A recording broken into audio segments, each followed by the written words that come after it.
서킷을 질주하는 브라이언은 매일같이 이곳의 웨이트리스 미아에게 관심을 드러내고 있습니다. 하지만 결국 미아의 오빠 도미닉 토레도는 이제 막 이 동네로 이사온 그를 직장에서 쫓아내버리죠. 그럼 브라이언은 직접 니트로를 장착한 미쯔비시의 이클립스를 걸고 이 동네 최고의 스트릿 레이서 토레도에게 도전장을 내미는데요. 결국 보기 좋게 발리고 맙니다. 그러나 등장한 경찰들에게 포위되었던 토레도를 직접 구해내며 브라이언은 자신의 소년원 경력까지도 깨고 있던 그의 신뢰를 얻어내고요. 영역을 침범당한 차이나타운의 트란 패밀리들에게 토레도에게 넘기기로 한 이 차량까지 작살이 나게 되면서 오히려 토레도 패밀리의 내부로까지 들어가는 계기를 만들게 되는군요. 그러면 당연히 미아와의 관계도 한 단계 업그레이드 됩니다. 그런데 다음날 브라이언이 경찰에 체포되며 우리는 알게 되는군요. 최근 일어난 폭주족들의 컨테이너 탈취 사건의 용의자를 찾고 있는 FBI 빌킨스와 협력하고 있는 그는 바로 경찰, 사복요원이었다는 사실을 말이죠. 그리고 이제 이 도요타 스프라를 통해 토레도의 호감까지 얻어낸 브라이언이 해야 하는 일은 이 끈끈해 보이는 패밀리 속에서 탈취 사건에 대한 증거를 찾아내는 일입니다. 하지만 헥터를 쫓아 도착한 이 트란의 창고에서 마주하는 건 미아와의 관계를 시기하던 빈스, 그리고 토레도로군요. 그러나 토레도는 한번 가족으로 받아들인 사람은 함부로 의심하지 않는 남자입니다. 그러면 브라이언은 그곳에서 목격한 광경을 토대로 말하게 되죠. 사건의 배우는 토레도가 아니라 바로 트란이라는 사실을 말입니다. 이 다찌로 레이싱을 하다가 죽은 아버지에 대한 분노로 저지른 폭력 때문에 더 이상 레이싱을 할 수 없게 된 이 친구는 그런 치졸한 절도 따위와는 어울리지 않는 남자니까 말이죠. 하지만 이어지는 탈취 사건에 대규모의 작전으로 체포해낸 트란에게서 경찰은 아무것도 찾아내지 못하고 빌킨스는 브라이언을 압박해오기 시작합니다. 그리고 그런 브라이언에게 근심이 있음을 눈치챈 토레도에게 브라이언은 말할 수밖에 없죠. 나도 너의 사업에 끼워달라고 말입니다. 자, 그럼 토레도가 던지는 딜은 바로 이 사막 레이싱이로군요. 이곳에서 스스로의 실력을 증명해 보인다면 한번 생각해 보겠다는 것이죠. 하지만 자신의 차를 담보로 걸었던 토레도 패밀리의 막내 제시가 트란과의 승부에서 도망치며 상황이 꼬이게 됩니다. 그리고 제시를 구하기 위해 급전이 필요해진 토레도가 레이싱에서 사라지게 되면 브라이언은 그간 진심으로 관계를 발전시켜왔던 미아에게 말하게 되죠. 자신은 사실 경찰이며 지금 토레도가 사라진 이유가 트럭 탈취 때문이라면 막아야 한다고 말입니다. 네, 토레도가 패밀리를 데리고 진행하던 비밀 사업은 그것이 맞았습니다. 그리고 연속된 사건으로 이제 단단히 무장한 트럭은 더 이상 그의 작업을 순순히 내버려두지 않죠. 하지만 토레도의 여친 레티의 차가 튕겨져 나가고 그녀를 구하러 간 레온과 더불어 토레도마저 움직일 수 없게 되어버린 상황에서 빈스를 구해내는 건 바로 미아와 함께 도착한 브라이언입니다. 그리고 토레도는 자신이 믿고자 했던 자가 자신을 체포하려 하는 상황을 이제 받아들일 수밖에 없게 되는군요. 하지만 등장한 트란이 토레도의 식구였던 제시를 사살하게 되면 브라이언은 트란을 쫓을 수밖에 없습니다. 그리고 토레도는 그런 브라이언을 도울 수밖에 없죠. 네, 질주하는 그 순간을 끔찍히도 사랑하는 이 둘은 이미 서로에게 친구 그 이상입니다. 그렇기에 결국 박살나버린 아버지의 다찌에서 끌어낸 토레도에게 경찰의 사이렌 소리 앞에서 브라이언이 해줄 수 있는 건 애초에 토레도에게 넘기기로 했던 자신의 차 키를 건네는 것 뿐이었겠죠. 플로리다의 스트릿 레이싱판에 땜빵으로 불려온 닛산 스카이라인, 그 차주 브라이언의 속도를 향한 깡따구는 더 발전했습니다. 그리고 그 실력은 다시 한번 그를 FBI의 빌킨스에게로 안내하는군요. 자, 이곳 세관청의 마크 M이 이 스트릿 레이서에게 원하는 것은 바로 무역상 베론의 마약 자금을 찾아내는 것인데요. 빌킨스는 말합니다. 너의 모든 범죄 기록을 없애줄 테니 베론의 밑으로 들어가 그 증거를 찾아달라고 말이죠. 그럼 브라이언은 조건을 제시합니다. 현재 연금 상태인 자신의 오래전 친구 로만 피어스가 파트너로 함께 할 수 있어야 한다고 말입니다. 그럼 제공된 2대의 미쯔비시와 함께 베론에게로 안내하는 세관청의 수사관은 바로 모니카입니다. 이 거대한 저택의 소유주 베론의 여자친구로 위장하고 있는 매력적인 여인 말이죠. 그리고 또 다른 건달들과 함께 시작되는 그 미션은 초장부터 난리법석입니다. 로만을 믿지 못하던 마크 M의 경찰들까지 보태서 말이죠. 그럼에도 호흡이 척척 맞는 둘은 베론의 신뢰를 얻어내는데 성공하고요. 과거 형사였던 브라이언에게 물먹었던 경험이 있는 빌킨스 역시 또다시 그런 브라이언을 의지할 수밖에 없게 됩니다. 하지만 도착한 베론의 클럽에서 모니카와 브라이언의 모습을 목격한 베론은 꽤나 위협적입니다. 자신을 담당하고 있는 위트워스 형사도 손쉽게 요리하는 그 모습을 보면 말이죠. 그리고 결국 베론이 브라이언을 죽일 거라는 사실을 아는 모니카는 그에게 이 미션에서 빠지라 말해보지만 마크 M은 절대 이들을 놓아줄 생각이 없네요. 사실 과거 브라이언에게 운전을 가르쳤던 로만은 브라이언이 형사가 된 이후 절교를 선언했습니다. 하지만 다시 돌아온 그가 여전히 죽이 맞는 친구라는 걸 깨달은 로만은 말하죠. 어차피 일이 된 거 베론과 경찰 둘 다 매겨버리자고 말이죠. 그럼 시작됩니다. 베론의 비밀 장소에서 어마어마한 양의 현금을 빼돌려 베론에게 전달하는 그 일이 말이죠. 하지만 마음을 다잡은 위트워스가 경찰을 출동시키면서 일이 복잡해집니다. 그러면 결국 경로를 이탈해 도망치던 브라이언은 이 정비소에 갇히는 신세가 되고 맙니다. 네, 바로 이곳 스트릿 레이서들의 성지 테론의 정비소에 말이죠. 그리고 테론의 경주에서 얻어낸 이 건달들의 아메리칸 머슬은 어마어마한 현금과 함께 경찰은 물론 베론의 쫄개들까지 따돌려낼 수 있는데요. 브라이언은 알게 됩니다. 대기하고 있던 마크 M이 급습한 베론의 활주로는 가짜였다는 사실을. 그리고 그 말은 그 정보를 흘렸던 모니카가 위험에 처했다는 말과 다르지 않죠. 하지만 결국 돈의 반쪽을 들고 부두를 찾아간 브라이언 역시 죽은 목숨입니다. 친구 로만이 나타나기 전까지는 말이죠. 그리고 다시 모인 이 둘은 함께, 아니 셋은 함께 드디어 베론을 체포하는 데 성공하는군요. 그리고 약속대로 범죄 경력을 삭제해주겠다는 마크 M의 앞에 로만이 남은 반쪽의 현금을 내어놓습니다. 물론 둘이 함께 쾌재를 부를 몫은 충분히 남겨놓은 채로 말이죠. 혈기 넘치는 고등학생 쇼의 기지가 또다시 불러온 이 스트릿 레이싱은 돈 많은 떡대 클레이의 다치 바이퍼와 함께 자신의 몬테카를로까지 아주 개박살을 내버립니다. 그러면 더 이상 이 사고뭉치를 감당할 수 없는 그의 엄마는 그를 이 낯선 땅 도쿄로 보내버리는데요. 네, 쇼의 아버지는 일본에 주둔 중인 군인이기 때문입니다. 그리고 다시 시작되는 이 전학생의 학교 생활. 그에게 다가온 떠버리 트윈키는 어김없이 쇼를 그의 괴상한 폭스바겐으로, 아니 거대한 주차장으로 안내하네요. 게다가 아니나 다를까 등장한 동갑내기 릴라는 그녀의 남친 타카시를 그의 앞에 데려다 놓습니다. 그리고 그 상황을 지켜보던 한이 그런 쇼에게 자신의 닛산 실비아를 빌려주게 되면 쇼는 깨닫게 되는군요. 드리프트 킹이라 불리우는 타카시의 페어레이디가 선보이는 그 드리프트들은 자신의 능력으로는 도저히 따라잡을 수가 없음을 말이죠. 그리고 덕분에 학교에서도 족밥 신세가 되어버린 쇼니 앞으로 해야 하는 일은 한의 꼬붕이 되어 그 박살난 차에 대한 빚을 갚는 일입니다. 한 역시 그걸 빌미로 쇼를 불편해하는 자신의 동업자 타카시를 견제하려 하고 있으니 나름 괜찮은 조합이라 할 수 있죠.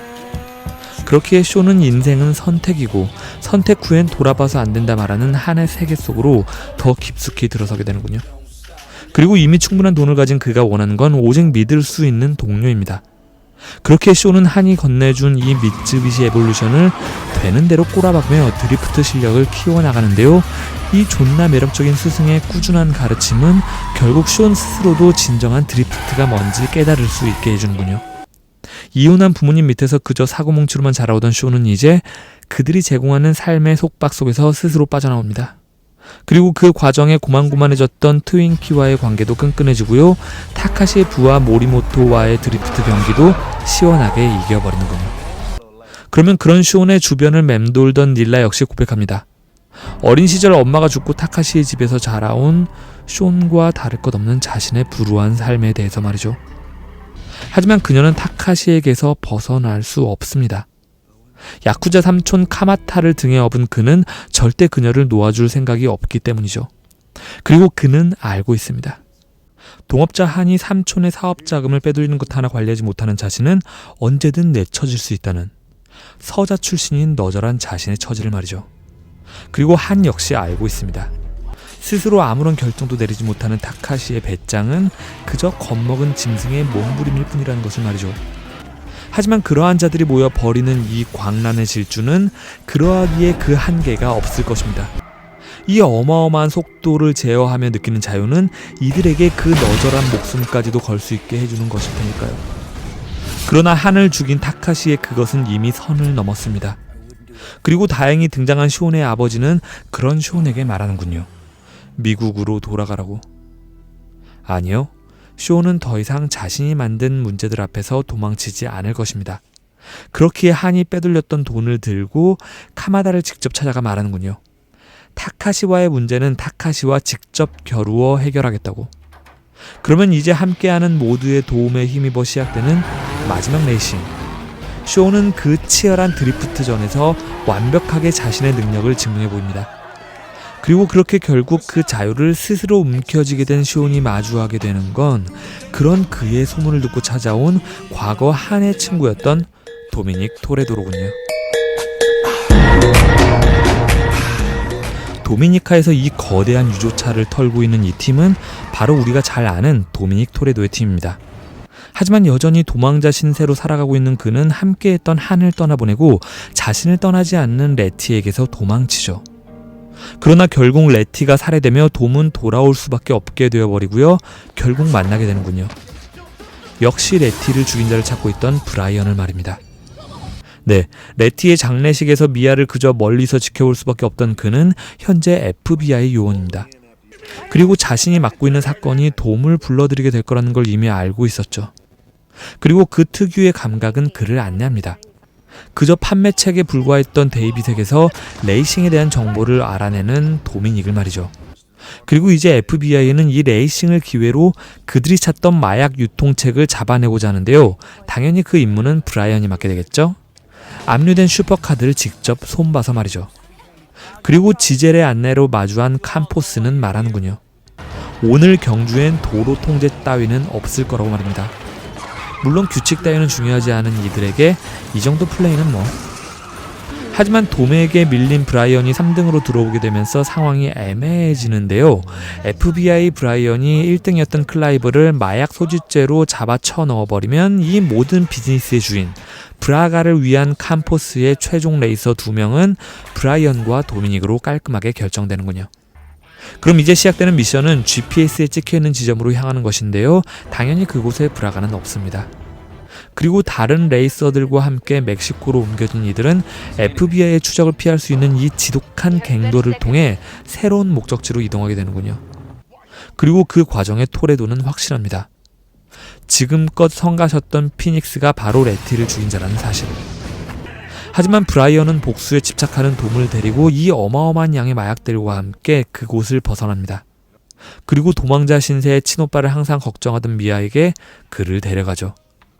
그리고 이 브라이언의 공간에 보관되어 있던 레티의 핸드폰을 통해 돔은 알게 되네요. 레티의 죽음은 브라가를 통해 돔의 범죄 기록을 삭제하려던 그녀가 스스로 자초했던 일이라는 것을.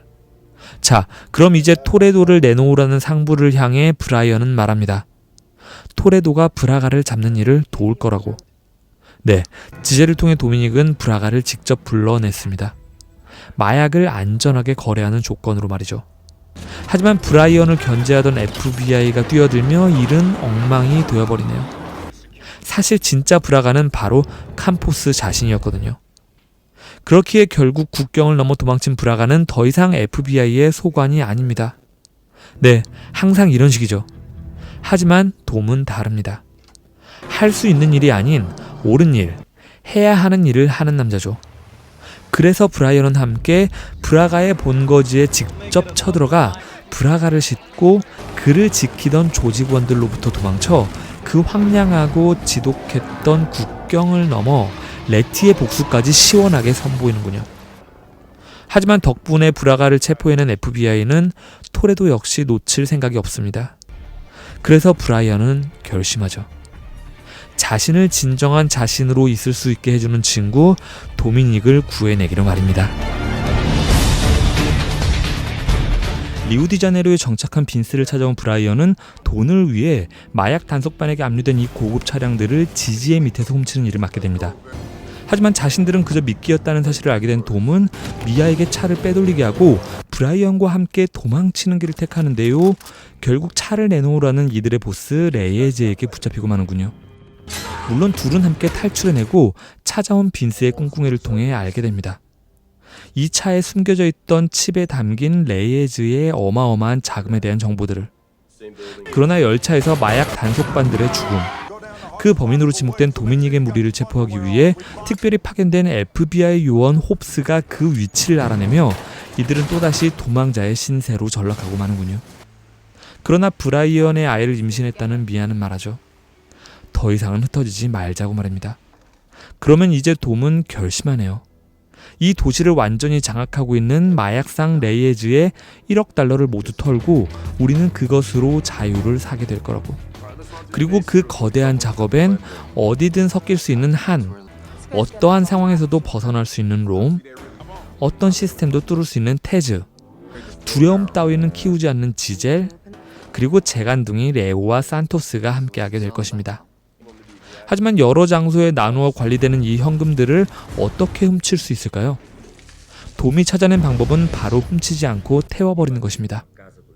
그리하면 남은 9개의 장소들의 현금들이 모두 안전한 장소로 모여들게 될 테니 말이죠.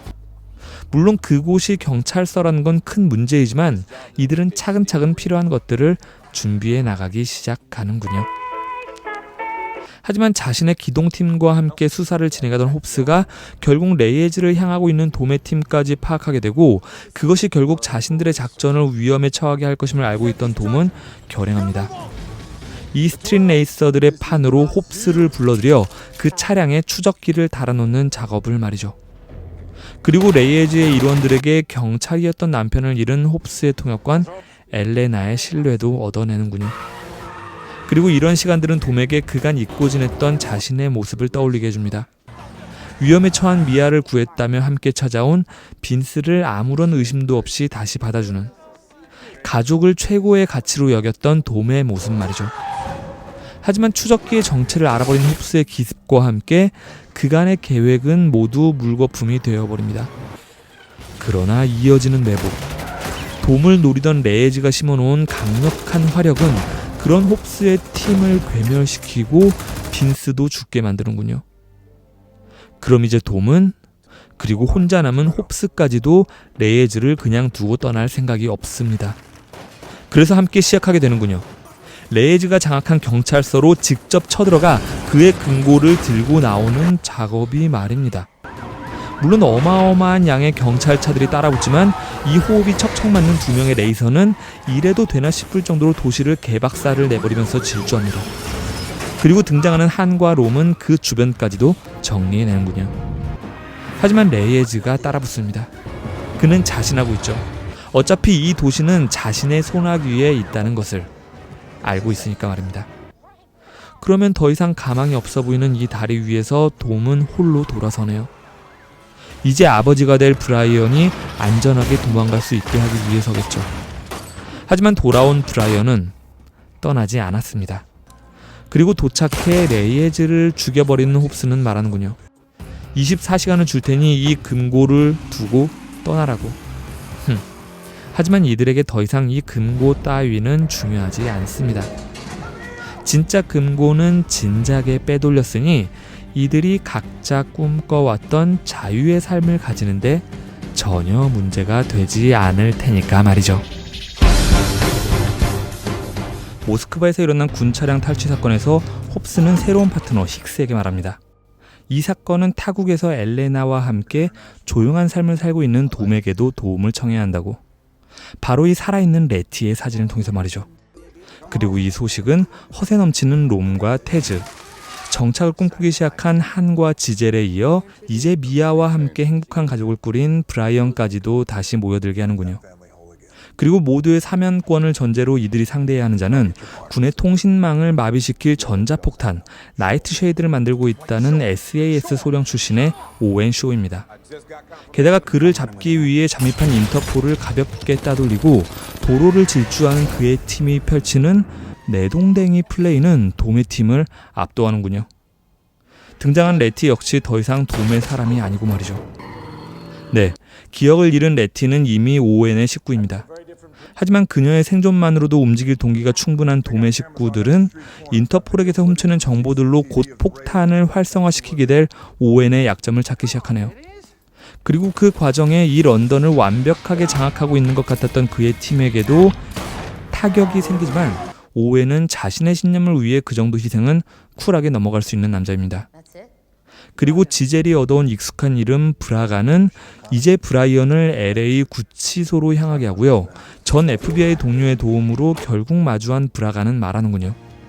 과거 너의 FBI 끈앞풀이였던 레티, 기억을 잃었던 그녀를 데려갔던 오웬은 모든 걸 예측하고 움직이는 자라고 말이죠. 네, 총알에서 얻어낸 정보를 토대로 찾아간 레이싱 장소에서 레티를 마주하고 그녀에게 자신의 존재를 떠올리게 하는 돔의 움직임 역시 오웬은 모두 지켜보고 있습니다. 하지만 돔의 팀 역시 만만한 상대는 아니죠. 그리고 항상 다가갔다 싶으면 어느새 도망쳐 있던 이들이 이 나토 기지에 그 흔적을 남기게 되자 돌아온 브라이언은 미리 준비해 놓은 이 차량들과 함께 움직이던 동료들에게 말합니다. 이건 함정일 거라고. 그래서 돔의 팀은 향하게 되는군요. 바로 이 호송 차량을 털고 있는 오웬의 팀에게로 말이죠. 하지만 그들이 털고 있던 게 바로 이 탱크라는 사실을 알게 되면 일이 조금 복잡해지는데요. 상황을 키워나가던 오웬이 내던진 자신의 레티를 돔이 직접 받아내게 되면 다행히 상황은 정리되는 것처럼 보입니다. 하지만 자신의 식구를 버리지 않는다는 돔의 신념을 잘 알고 있던 오웬은 이미 미아를 붙잡아 놓고 있었습니다. 그리고 자신이 심어두었던 힉스와 함께 활주로로 향하는군요. 그런데 오웬의 통신망이 작동을 하지 않습니다. 네, 테즈가 만들어낸 이 찰나의 순간을 이용해 서로를 진심으로 아끼는 이 도미닉의 팀은 언제든 그 불가능할 것 같은 질주를 향해 뛰어들 준비가 되어 있기 때문이죠. 그럼 도착한 오웬의 비행기를 따라잡은 이들은 미아를 구하고 오웬의 팀들을 박살내며 힉스와 오웬을 날려버리고 이륙하려던 비행기를 붙잡아 바닥으로 흘러내려버립니다. 그리고 살아남은 돔은 약속받았던 팀 모두의 사면권과 함께 그토록 원했던 가족을 되찾게 되는군요. 이제 홉스와 함께하게 된 엘레나는 레티에게 그 자리를 내어주고요. 하지만 우리는 알게 됩니다. 활주로에서 안타깝게 지젤을 잃었던 한이 마주한 이 도쿄에서의 사고는 사고가 아니었다는 것을 말이죠. 아버지로서의 삶을 충실하게 받아들이고 있던 브라이언의 집에 한의 소포가 배달되고 함께 있던 돔이 이제 만신창이가 되어버린 오웬의 형 데커드 쇼의 연락을 받게 되면서 가족의 평화는 무너집니다. 그리고 엘레나의 안내로 마주한 사만다의 아빠 홉스는 말하죠. 며칠 전 자신을 찾아와 이 지경까지 몰아넣은 데커드는 영국 공작원 출신으로 과거 자신을 버렸던 정부로부터도 살아남은 자라고 말입니다. 그럼 이제 도쿄에서 쇼를 만나 한의 유품들을 건네받고 시작된 장례식에는 도미니카로 미아를 은신시킨 브라이언을 포함한 돔의 식구들이 모이게 되죠. 그리고 등장한 데커드를 쫓던 돔은 박력 뽀사지는 그 충돌 끝에 한계점을 마주하지만 등장한 기동대 노바디의 팀에게 구해지는군요. 그리고 오랜 시간 쇼를 쫓아왔다는 비밀 요원 노바디는 말합니다.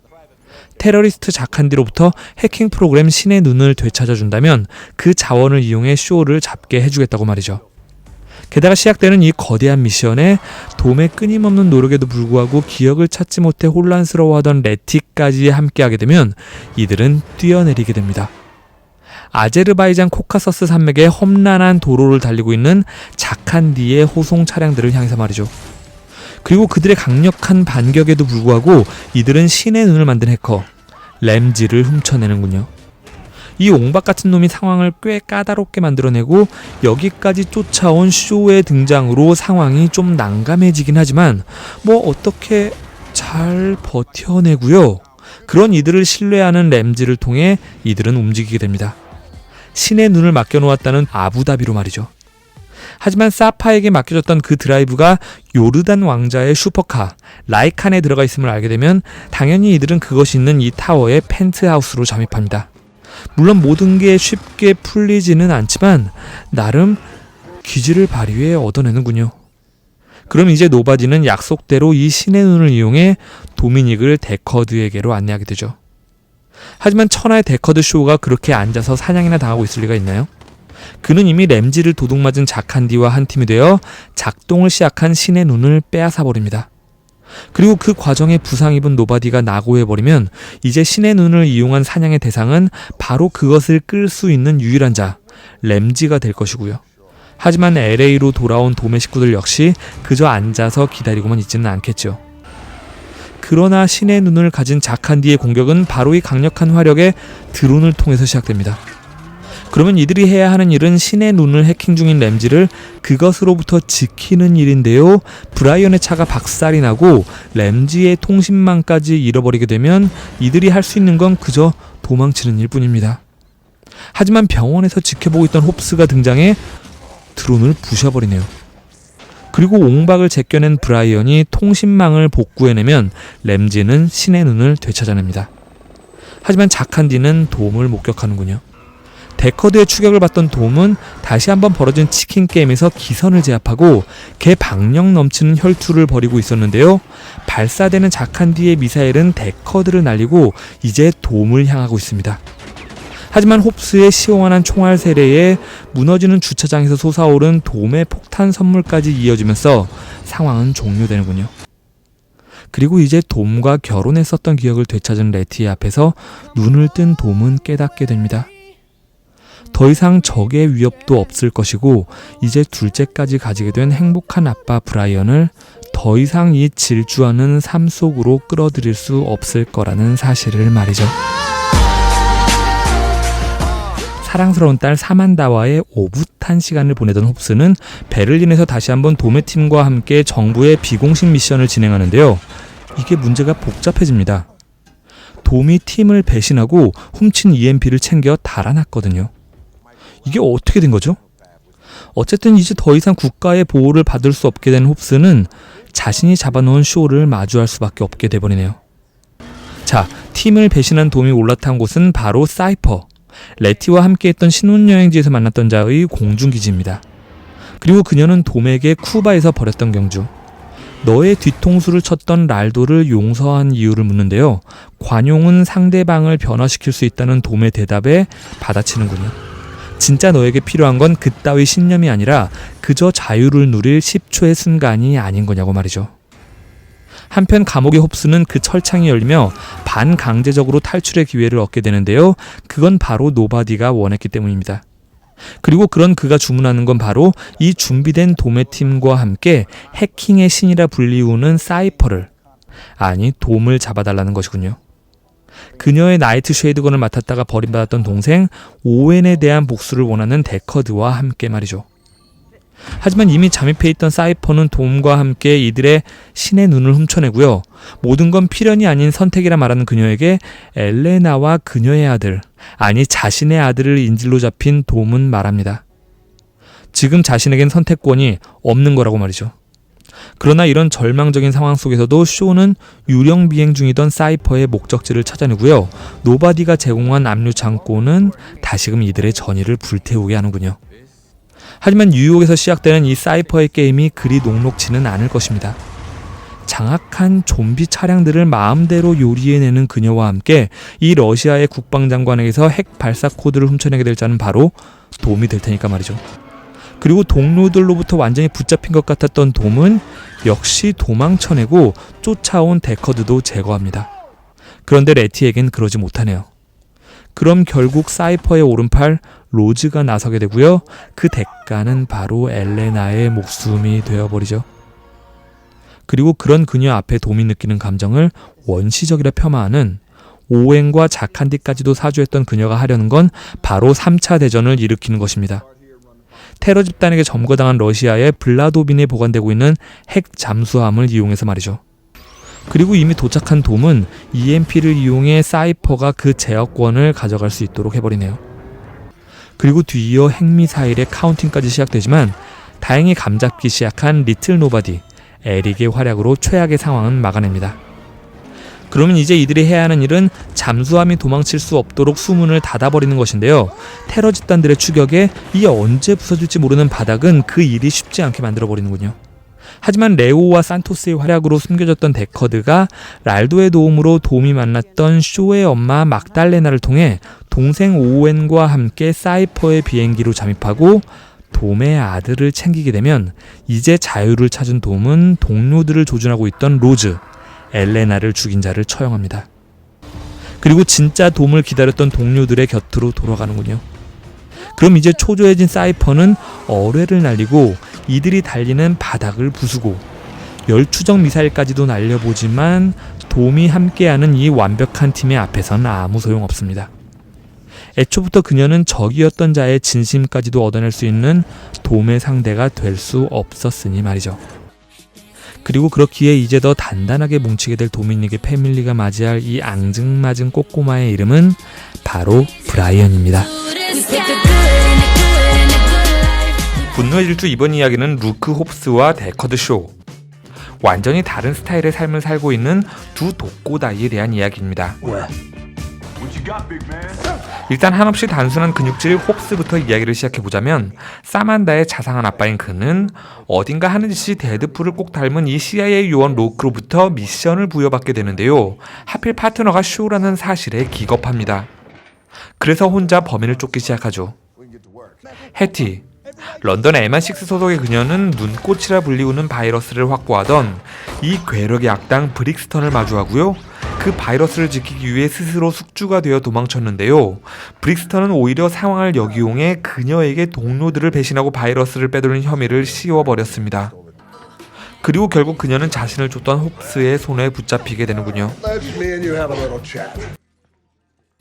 감옥에 갇혀있는 자신의 엄마 막달레나를 찾은 이 품이 있는 뇌생남 쇼에게 CIA의 로브는 그의 여동생 해티가 범인으로 지목되었다는 사실을 전달합니다. 하지만 쇼는 그 파트너로 홉스가 배정된 것을 알고 혼자 해티의 집으로 찾아갔었는데요. 그곳에서 적의 배우를 마주하곤 다시금 CIA로 돌아가게 되는군요. 그리고 자신이 직접 바이러스를 보유하고 있다는 그녀를 손수 찾아온 에테온의 기동대와 맞부딪히게 됩니다. 인간의 진화를 목적으로 하고 있는 과학기술단체 에테온. 이 조직은 8년 전 쇼의 손에 죽을 뻔했던 브릭스턴을 더 진화한 인간 병기로 만들어내었습니다. 물론 이런 종류의 싸움에 이미 도가 터있는 홉스와 쇼는 그런 브릭스턴에게서 해티를 따돌려내는 데 성공하지만 미디어마저 손쉽게 주무르는 에테온의 힘은 결국 그런 둘을 국가의 적으로 만들어버립니다. 그리고 우월한 존재를 추구하는 이 조직은 브릭스턴에게 홉스와 쇼를 에테온으로 포섭하라는 미션을 부여하는군요. 홉스가 가진 단서를 따라 찾아낸 실종되었던 과학자 안드레이코는 이틀 후 해티의 몸 안에 바이러스가 활성화되면 그것은 숙주를 죽이고 일주일 만에 전 세계로 퍼지게 될 것이라 경고합니다. 그래서 이들이 선택하는 옵션은 그 바이러스 추출기가 있을 에테온의 과학기지로 직접 들어가는 것인데요.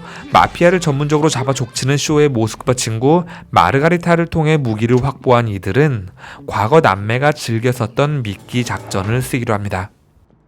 그 1단계는 그냥 해티를 브릭스턴에게 넘겨버리는 것입니다. 그럼 브릭스턴은 에테온의 기지에서 바이러스의 추출을 시작하겠죠. 그동안 에테온의 위치를 파악한 홉스와 쇼가 침투를 진행하고요. 그것은 브릭스턴의 뒤통수를 시원하게 날리게 될 것입니다. 그러나 브릭스턴은 이 정도의 상황은 충분히 예상하고 있었던 걸로 보입니다. 그리고 곧 멸종하게 될 인간보다 한 단계 진화한 존재, 그것을 통해 세상을 구하려는 에테온과 함께 하는 게 어떻겠냐고 이들에게 제안하는군요. 대의를 위해서라는 명목으로 에테온을 위해 바이러스를 만들었던 이 과학자는 결국 강제로 끌려와 해티에게서 바이러스를 추출해야 하는 신세입니다. 하지만 스스로의 힘으로 에테온에게 저항하는 이들의 곁에서 이 과학자는 그간 참아왔던 자신의 분노를 뿜어냅니다. 그리고 덕분에 이들은 자신들이 가장 잘하는 방식으로 이곳을 탈출해내고요. 최첨단 기술을 동원해 죽일 듯이 쫓아오는 이 터미네이터를 시원하게 뭉개버리는 데 성공합니다. 그러나 그 과정에 고장나버린 바이러스 추출기, 그것을 고치기 위해 이전 비행기에서 만났던 딩클리의 도움으로 이들이 도착한 곳은 바로 홉스의 고향 사모아 섬입니다. 자식들을 범죄에 끌어들였던 아버지를 경찰에 신고하고 떠난 지 25년 만에 귀환이죠. 그리고 홉스의 가족들은 당연히 그런 홉스를 내치지 않습니다. 바이러스 추출기는 바로 이 탁월한 메카닉, 홉스의 형 조나가 고치게 될 것이고요. 사실 쇼는 중간에 홉스를 떨구려 계획하고 있었습니다. 단순히 마음에 안 드는 것을 넘어 자신의 여동생 해티가 그에게 넘어가고 있다는 것을 느꼈거든요. 하지만 어느새 이들은 식구가 되어버렸네요.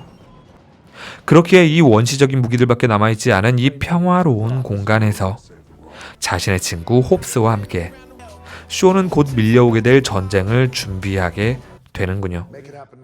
동생 해티의 바이러스가 안전하게 추출을 마칠 때까지 분명 이들은 버텨낼 수 있을 것입니다. 그리고 해티가 첨단 기술로 무장한 브릭스턴의 화기들을 일시적으로 사용 불가능하게 만들어버리면 사모아인들의 투지와 함께 본격적인 싸움이 시작됩니다. 물론 그 난전 속에 아직 바이러스를 품고 있는 해티가 붙잡히게 되지만 이들은 나름 분노의 질주 명성에 걸맞는 카체이싱 액션을 통해 그것을 저지하고요. 브릭스턴을 절벽 아래로 떨궈내는데 성공합니다.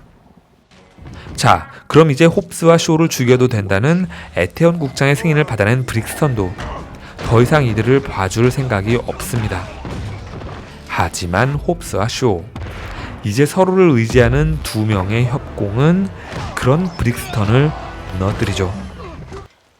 그러면 바이러스는 물론 사모아까지도 지켜내는 데 성공한 이 우월한 능력자들 앞에서 쓸모 없어진 브릭스턴의 스위치를 손쉽게 내리는 에테온의 국장은 말하는군요. 너희를 지켜보겠노라고. 물론 이 인간 본연의 모습을 끔찍히도 사랑하는 이들을 에테온은 절대 포섭할 수 없을 것입니다. 세상이 아무리 진화하더라도 그저 소소하게 투닥거리는 이 즐거움들을 이들은 잘 알고 있으니까요.